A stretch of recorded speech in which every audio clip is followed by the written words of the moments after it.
তো hello' guys, welcome back to my YouTube channel. তো আজি মই কথা পাতিব গৈ আছো এইচএছ পৰীক্ষাত কলা শাখাত অসমৰ ভিতৰতে প্ৰথম স্থান লাভ কৰা সাধনা দেৱীৰ ওপৰত, যাৰ অহংকাৰী মন্তব্যৰ বাবে মানুহৰ হাঁহিয়াতৰ পাত্ৰ হৈ আছে।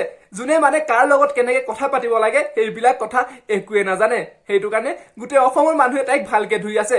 তো আজি ময়ো অকমান মানে ধুও বুলি আহিলো। তো পলম নকৰি বলক ভিডিঅ'টো আৰম্ভ কৰো। হিমন্ত বিশ্ব শৰ্মা আজি মুখ্যমন্ত্ৰী হৈছে, এবছৰহে হ'ল তেখেত মুখ্যমন্ত্ৰী হোৱা। তেখেতে আহিয়ে আজি অসমৰ বানপানী সমস্যা সমাধান কৰিব নোৱাৰে যদি আগৰ পৰা একো হোৱা নাই। ডাইৰেক্ট ষ্টাৰ্ট পলিটিক্সৰ কথা। তোমাক কোনে সুধি আছে পলিটিক্সৰ কথা? আৰু তোমাৰ মুখৰ পৰা মানুহে এতিয়া পলিটিক্সৰ কথা এক্সপেক্ট কৰা নাছিল, আৰু তুমি পলিটিক্সৰ কথা কৈ পেলাই মানুহ হাঁহিয়াতৰ পাত্ৰ হৈ আছা। আৰু হিমন্ত বিশ্ব শৰ্মা বুলি বাৰে বাৰে কৈ আছা কি হিমন্ত বিশ্ব শৰ্মা তোমাৰ ককাই নে ভাই হয় যে নাম কাঢ়ি পেলাই তুমি মাতিব পাৰিছা? অসমৰ মুখ্যমন্ত্ৰীকো তুমি সন্মান দিব জনা নাই? ইমানেই পঢ়িলানে তুমি?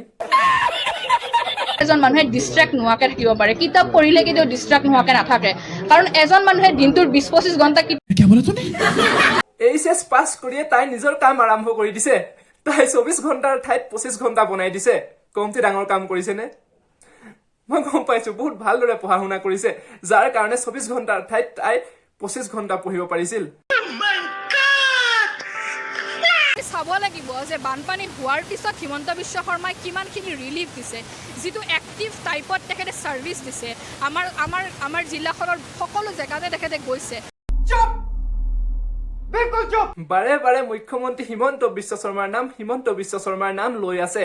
তাৰ এটাই উদ্দেশ্য চাগে, হিমন্ত বিশ্ব শৰ্মাই যেতিয়া ভিডিঅ'টো চাব মানে দেখিব মনটো ভাল পাব আৰু তাইক কিবা এটা সহায় সহযোগিতা আগবঢ়াব, সেইটো ভাবিয়ে তাই বাৰে বাৰে মুখ্যমন্ত্ৰী হিমন্ত বিশ্ব শৰ্মাৰ নামটো লৈ আছে। মই আৰু খেল ভাল দেখা নাই, এইটোৱে কাৰণ হ'ব।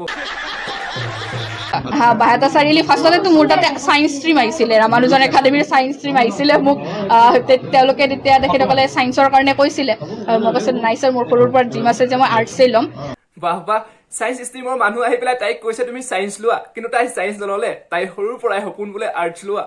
তথাপিতো ক'ব লাজ কৰিছে যে তাই ছায়েন্সত আৰু মেথছত গেধা বুলি, সেইটো কাৰণে তাই ছায়েন্সটো নললে। কাৰণ আৰ্টছৰ ছাবজেক্টবিলাক মুখস্থ কৰিব পাৰি, কিন্তু মেথছ আৰু ছায়েন্সটো তাই কেনেদৰে মুখস্থ কৰিব? তাই তাত থকা অংকবিলাকতো মুখস্থ কৰি পেলাব নোৱাৰি, সেইটো কাৰণে তাই ভয়তে নললে চাগে। তাৰপিছত কৈ আছে মোৰ সৰুৰ পৰাই সপোন আৰ্টছ লোৱা, সেইটো কাৰণে মই আৰ্টছে ললো, ছায়েন্স ললো। গেধা হলে চবে তেনেকেই কয়, আৰুনো কি কব। গজব বেইজ্জতি হে। সাধনা দেৱী অকল পঢ়াতে নহয়, তাই গান গোৱাটো বহুত ভাল। তাই এটা ইমান সুন্দৰ গান গাইছে, গোটেই অসমৰ মানুহৰ মানে অন্তৰত তাই বাচি গৈছে। ইমান সুন্দৰ গান গাইছে। আহকচোন তাই ভাগৰ গানটো শুনো আৰু মনোৰঞ্জন কৰো।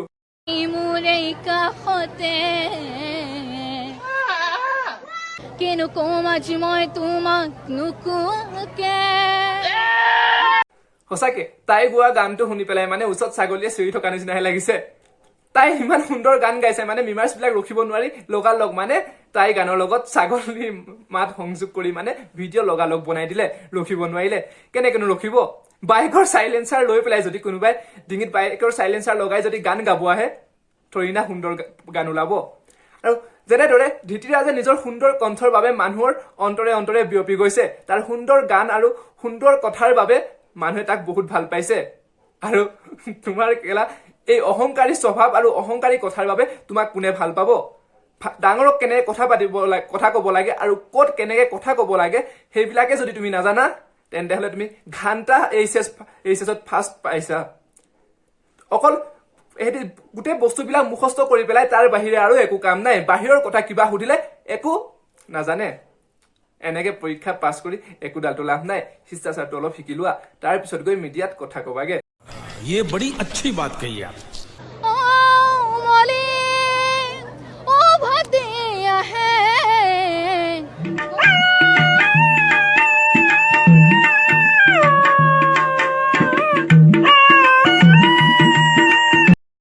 এই কুকুৰটোক যদি তাই গান গাই থাকোতে ওচৰত লৈ আহিলেহেঁতেন, তাই লাজ পাই পলালেহেঁতেন, কাৰণ কুকুৰটোৱে ইমান সুন্দৰ গাইছে তাইতকে।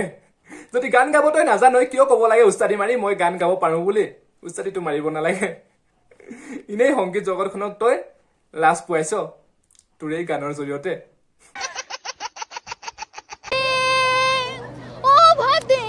है। तौबा तौबा तौबा थारा मूड खराब कर दिया।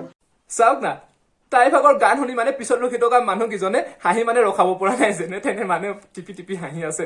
আৰুনো কি কৰিব, এনেকা ফকতীয়া সংগীত শুনি পেলাই কোনোবাই জানো হাঁহি ৰখাব পাৰিব? আমাৰে হালত খাৰাপ হৈ গৈছে সেইদিনাৰ পৰা হাঁহি হাঁহি। তো গাইজ ভিডিঅ'টো চাই কেনেকুৱা পালে কমেণ্ট কৰি জনাব। মই এই সাধনা দেৱীৰ ওপৰত ভিডিঅ' নবনাওঁ বুলি ভাবিছিলো, কাৰণ বহুত লেটকে আপলোড দিছোগে, কাৰণ হোৱাটছএপে ফেচবুকে অকল তাইৰে ভিডিঅ' চাই মানে মোৰ হাঁহি হাঁহি তত পোৱা নাই আৰু মাথা বেয়া হৈ গৈছে।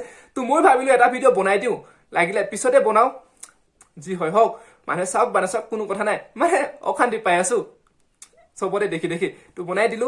তো যদি ভাল পালে লাইক কৰিব, শ্বেয়াৰ কৰিব, আৰু নতুন অহাবিলাকে চেনেলটো ছাবস্ক্ৰাইব কৰিবলৈ একদম নাপাহৰিব। তো আজিলৈ বাই বাই। নতুন এটা ভিডিঅ'ত আপোনালোকক আকৌ লগ পাই থকাৰ প্ৰতিশ্ৰুতি দিছো। Bye bye.